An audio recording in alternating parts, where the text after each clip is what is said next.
Sir, অনেকেই তো Excel already invoice তৈরি করে। তো এক্সেল ইনভয়েস কি ই ইনভয়েস হিসেবে গ্রহণযোগ্য হবে?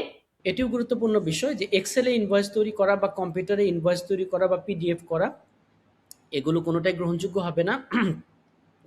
ইভেন দো আপনি অ্যাকাউন্টিং সফটওয়্যারের ইনভয়েস তৈরি করলে সেটাও গ্রহণযোগ্য হবে না, সেটা যদি অটোমেটিকভাবে এফটিএ এর কাছে চলে না যায়, অর্থাৎ এফটিএ কে সেন্ড না হয়, তাহলে হবে না। তার মানে এমন সফটওয়্যার ব্যবহার করতে হবে যেটা আমি ইনভয়েস তৈরি করার সাথে সাথে গভর্নমেন্টের কাছে চলে যাবে। এটা আমরা শুরুতেই বলেছি যে আমরা জার্গন টাইপ বা টেকনিক্যাল শব্দগুলো পরিহার করে সহজভাবে আমাদের উদ্যোক্তা ভাই বোন এবং অ্যাকাউন্টেন্টরা বুঝতে পারেন সেই ল্যাঙ্গুয়েজগুলো বা ভাষাগুলো ব্যবহার করছি।